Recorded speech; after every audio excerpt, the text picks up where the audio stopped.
Interest rates again close above 7%, basically 20-year highs, and yet the market does not show any signs of crashing. More importantly, continues to seem pretty healthy. Why is that? Well, there's a lot of factors. We'll go through that in our video today. Hi, I'm Bill Gross, the LA probate expert, and this is my weekly real estate market update. Rates this week went up again above 7%. They had gone up briefly above that last week and then kind of paused back down. And now we're again above and closed on Friday above 7% at 7.12%. And if you look at the actual numbers over the course of that time, you'll see we got above 7%. Last week it came back down, immediately went above. Now, you might think that would cause disaster. Rates were in the 2s and 3s, and now they're in the 7s. They've doubled. Why is the housing market not creating? Well, think about it logically. You know, gas prices doubled and driving didn't crater. People still drive to vacation spots, drive to work and such. A lot of things have doubled in price in the last couple of years. Housing along with it and the mortgage are just one more factor. So it's not like housing has gotten worse when compared to other products. In fact, that might be one of the secrets as to why the market's not gotten better. The other thing is, notice the reason why rates went up. If you read the mortgage press, they'll normally say rates went back to 20-year high as economy remains resilient. There's demand for the money even at these rates, which is a head scratcher to some people. But because the economy is good, rates can go up and the mortgage rates will still continue. And so you'll see that that is the key factor, is the strength of the economy now is becoming a factor as to why the interest rates are still good. But I think there's more to that. I think there's some historic fundamental changes in our economy. And let me show you one example. Traditionally, the mortgage rates and the 10-year treasuries match together almost in lockstep. 30-year fixed-rate mortgages typically, on average, are held for 10 years or less. And so they look like to investors a 10-year loan. That changed during COVID dramatically, and now post-COVID. When COVID first hit, it was thought mortgages were riskier than 10-year treasuries. Turned out not to be true. And there was an adjustment made. And right now we're in the same position where mortgage rates have shot way above the 10-year fixed. Why is that? Well, one factor is mortgage rates are somewhat affected by the economic strength of mortgage companies. Mortgage companies are suffering because with the higher rates, they have less production, less refinances going on. And so they have less capital to spend, and they're not really as anxious to make mortgages as they were 6 years ago or 6 months ago or a year ago when they're basically printing money. And so now these companies are now undercapitalized. The customers for these mortgages are not the homeowner. They're really the mortgage lender, because the mortgage lender has to get the money and then sells it to the homeowner. So they're the biggest buyers and holders of these loans are going to be these middlemen, and they don't have the capital. And so we just see this tremendous spread. And while the Fed has risen up the 10-year treasury to 5.5, 5.7, and their economists say that's where mortgage rates should be, but for this anomaly, and probably a temporary anomaly, as to why those rates jumped up. So that gets a little technical in the woods, but I think it's easy to say during the COVID, there are a lot of structural changes in our economy that have upset things and has made it difficult. And is this a long-term change? Is it a systemic change or is it temporary? Well, we don't know, but let's look to the data. One thing that's inarguable is the real estate market is not crashing. Now, it may be that the rate of increase is slowing down, but one of the key factors is in order to be a crash, there has to be rising inventory. And as you can see, inventory, like every year, is starting to go down. These are the number of houses in the market, 474,000 currently, which is slightly less than in 2020, slightly more than 2021. So kind of in the middle of the road for the pandemic era. But you can see, if compared to pre-pandemic periods, the inventory is still very, very low.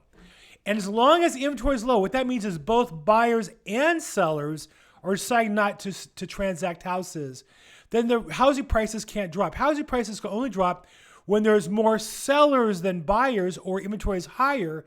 And then in order to sell a property, the sellers have to cut their price. That is clearly not happening in our market today.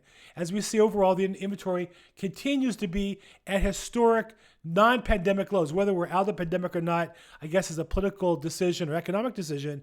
But when comparing to history, we're still at historic lows on inventory.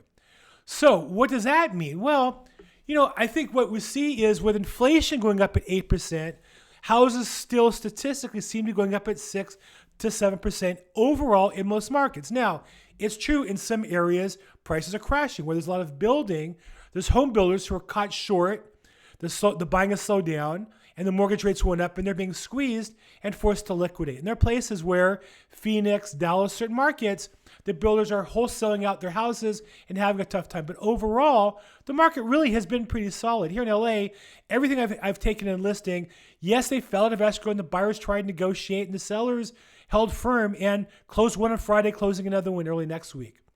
Let's take a look, though. I think the press, though, is still desperate to trick us into thinking of some sort of upcoming catastrophe. The latest news I saw, Fannie Mae released their home buyer sentiment index. Now, this is a very misleading statistic. This is what consumers think, whether it's a good time to buy or not. And you look at this graph and go, oh my God, it's hit rock bottom. It went from up all the period to almost off the chart. Well, it's misleading because the chart stops at 60. This means that 62% of consumers still think it's a good time to buy a house. Okay, it was 75%, but still it's 62. That's not 20, that's not 30, right? Over majority of people still think it's a good time to sell. We take the same chart and just move this graph at 60 to 50, show how misleading it is. You can see how much more room there is to go still, to get to 50. This is just another version of a misleading chart. Because it goes to 100 to show the highs, but it doesn't go to 0 to show how still, by historical standards or by any standard, a majority of the people think it's a good time to buy, despite all the negative press, despite threats of war in Ukraine and China and all that. Still, the majority of people think it's a good time to buy. But here's the other point. Not everybody's buying a home. In America, only 2/3 of Americans own homes, 65%. The average buys a house every 10 years. So that means about 7% of consumers are buying a house at a time in a year. If 7% are buying, but 62% think it's a good time to buy, you have about 9 buyers for every seller. So that's the challenge is, with the lack of inventory, you still have plenty of buyers who want to buy. And we don't have any sellers who have to sell more than a normal amount. And as a result, the market's pretty good. Now, what's going to happen going forward? I tell people I don't have a crystal ball. Truth is I do. It's right there over my corner. It doesn't tell me where the market's headed. I do think that most prognosticators, one example is Freddie Mac, says that rates will fall next year to 4.5%. I'm sorry, Fannie Mae. The thinking goes that this is a temporary phenomenon. The Fed is driving out inflation. There's a recession on the horizon next year, and that will cause the economy to drop, and overall rates will drop along with it. It seems like a reasonable scenario. And that's another reason why rates are so high now in comparative standards, because mortgage lenders hate to make loans they know are going to get refinanced off.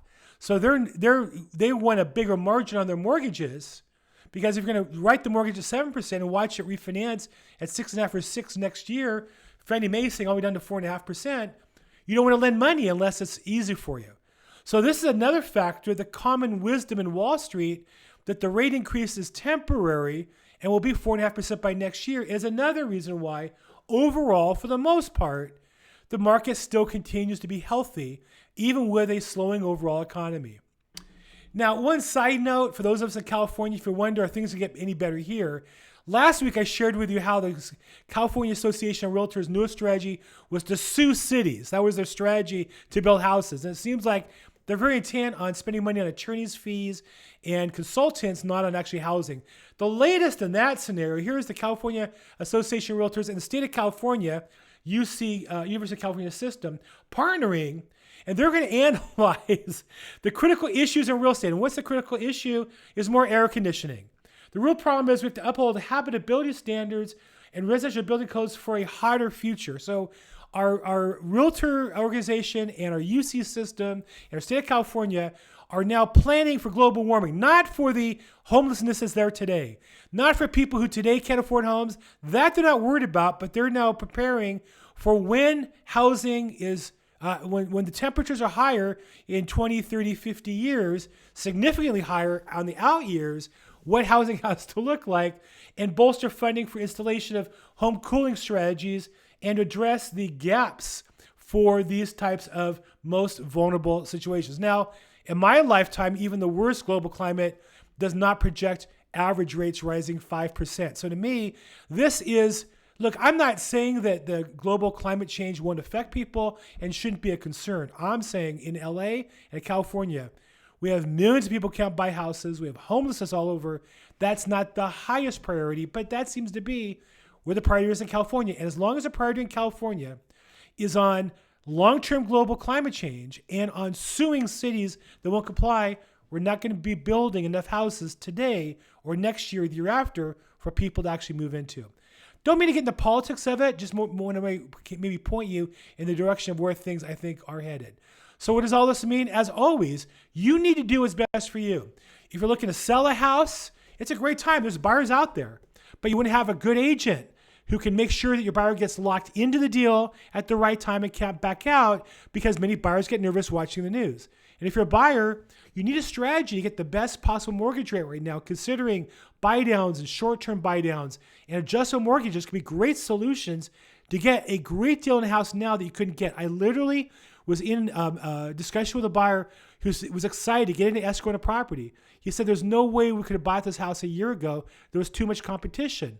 But the competition slowed down. He did his work, and as a result, his offer got accepted. So if you're looking to buy or sell property, if I can help in any way, give me a call, text me, email me. My information is down below. And as always, make today your best day ever. Thanks so much.